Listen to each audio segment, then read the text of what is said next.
Ladies and gentlemen, today we're going to be discussing something that every video game goes through, and it's the speculation phase. The period of time in which we make theories and debate with each other while we wait for the next game to release. But for Sonic Frontiers specifically, there's been a lot more debates, a lot more discourse, and overall a lot more theories after the announcement. I mean, when you get a teaser like this that shows the world, all you can do is have your imaginations run wild. So today I want to take a closer look into 3 big boy theories going around right now for Sonic Frontiers. And ultimately, I'm going to be giving my thoughts and opinions on what they are about. But before we continue, make sure to hit subscribe and hit that bell so you never miss a future video. And with that being said, let's get right into it. Alright, the first theory we have is definitely the most popular theory. I think I heard this from Evan over at Tails channel first. Correct me if I'm wrong. Basically, we already know that the Ghost Girl is actually Amy Rose. It's no secret, it's already been confirmed on the live stream and in the subtitles.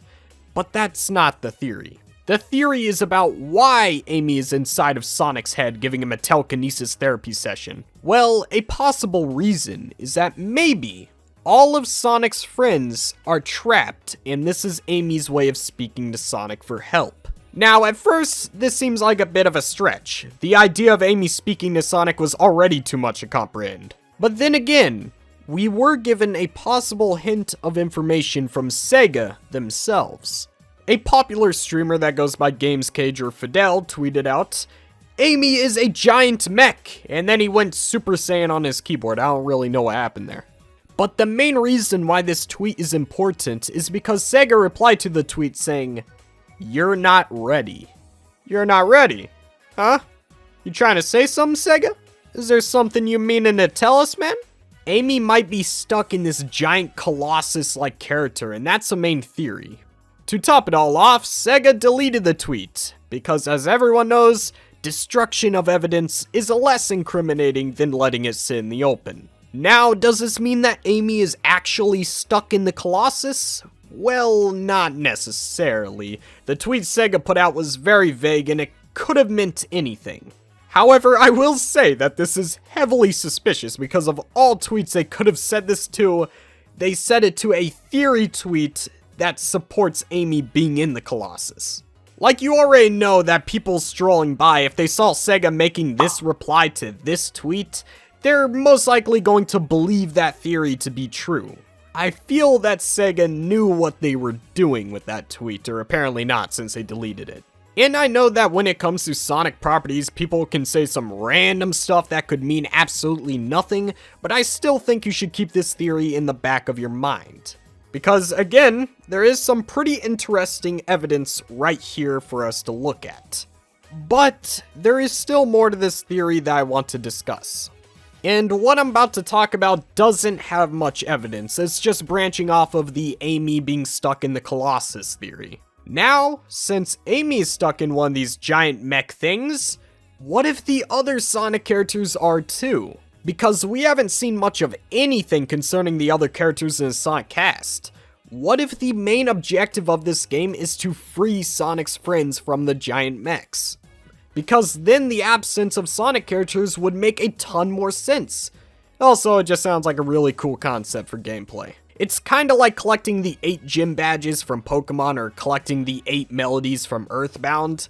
It just gives you a clear-cut objective to work towards, and I think that's a good way to structure a video game. It's a nice way of progression so you can see how far you've come since the beginning. And I know it seems very similar to Sonic Generations, but I don't think anyone cared about that story, so maybe they can actually make this one somewhat interesting. But that's neither here nor there. I think this story will at least be decent. It doesn't have to blow us out of the water. Ian Flynn, I think he knows what he's doing. But to be real, I hope that this theory does become true because it makes the story seem very interesting and the gameplay can flow really smoothly alongside it. Although I will say, I kinda wish that the Ghost Girl was a character. Amy being a ghost or whatever she is in this trailer is just really weird. I don't really know how they're gonna write this around Amy. I guess we're gonna have to wait and see on that. But I was kinda hyped for a new Sonic character to be revealed, but I don't think we're getting that. I will always welcome new characters, because I believe bringing in a new character could be extremely beneficial to the story if done right. But I'm sure they'll introduce new characters that aren't the Ghost Girl, right?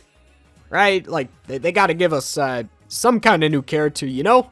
At least I hope so. Maybe a different villain from Dr. Robotnik. And by different villain, I don't mean the giant mechs, I mean a whole new character with different thoughts and beliefs and motivations. So basically what Infinite's character was trying to do. But that's that. I'm sure the story will be alright, whichever way they choose to tell it. I just hope they bring in some new characters, and I hope they go with the route of saving Sonic's friends, because that sounds dope.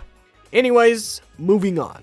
Okay, so this next theory is really interesting because it has everything to do with the gameplay. And if you don't know what I'm about to bring up, allow me to show you. There is a certain part in the Sonic Frontiers trailer where it shows a ramp on the map, or at least what appears to be a ramp. Now, we don't have any information that confirms whether or not Sonic will have momentum, but there is this ramp, and ramps mean few things.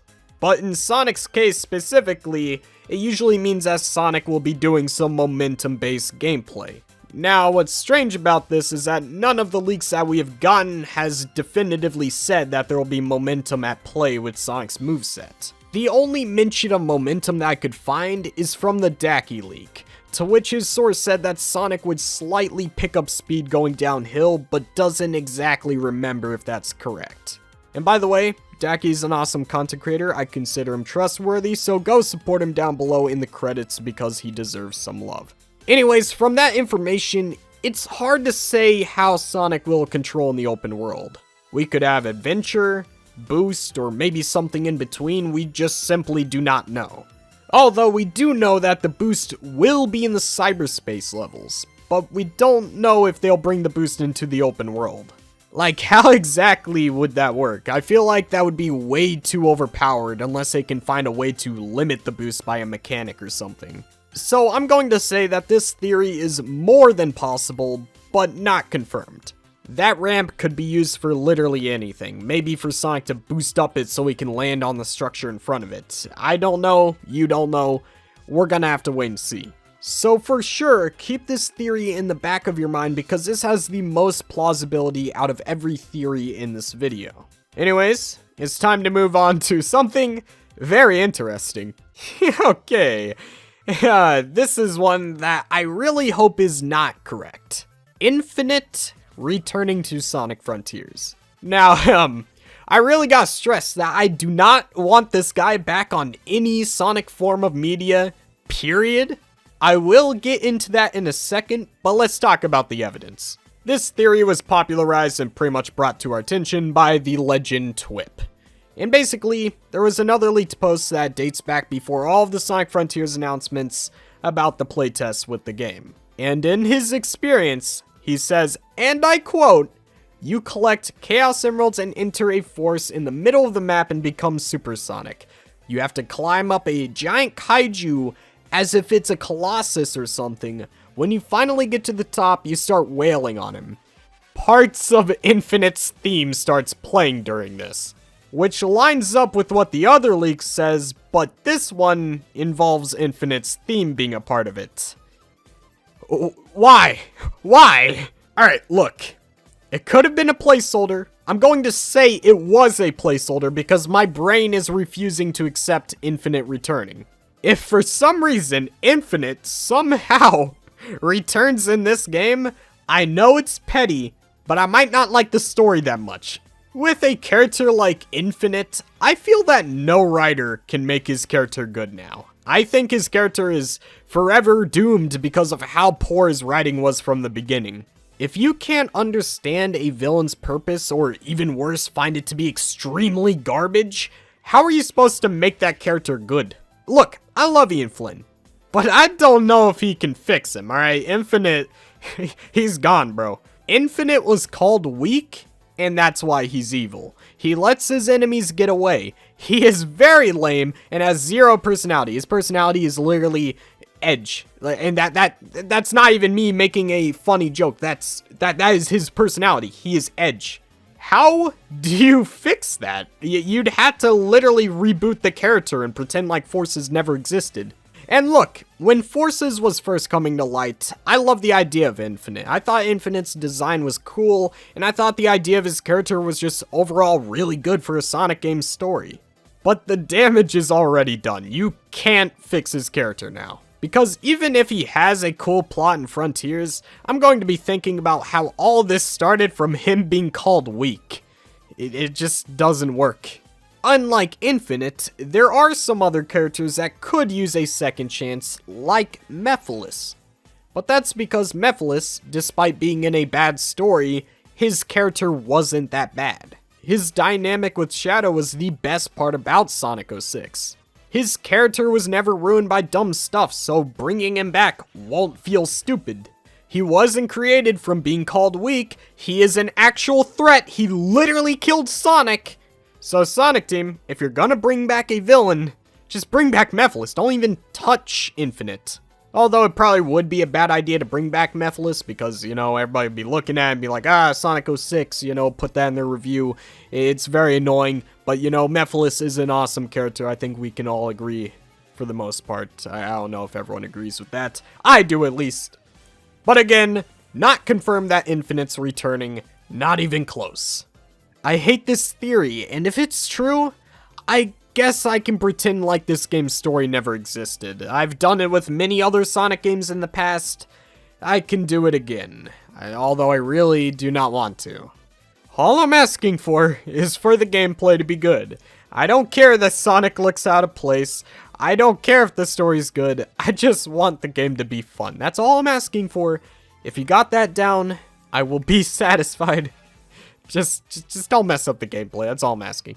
And with that being said, those were the 3 biggest theories that I have found that actually have some evidence to support them. Tell me what you guys think about this down below. Which of these do you want to come true, and which ones do you want to be proven false?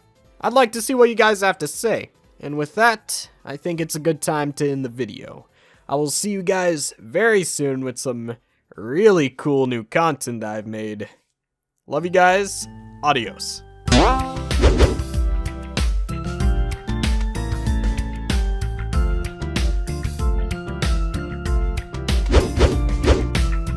My channel members are True Blue Sonic, Speedsters United, Rocco MK, Wispon 60fps, Dusty Basket 786, Speederlight, Snix, Saint, Sonic Hub, Thomas One Ride, Chip Chap Chop, Scape, Virtuous Azon, Sonic Pip, Azure Sonic Crash, D00D, The Squeaker Nerd, Super Shax Boom, Sonic Extreme, and Super Saiyan Sonic. Thank you guys so much for watching the video. Thank you guys so much for becoming a channel member. You guys went out your way to help me. I'll not emphasize this enough at the end of the video. You guys really helped me out. I love you guys. Thank you guys so much. I got some really good content that I pretty much have done already. I just can't release it yet. Coming very soon. So I love you guys. Adios.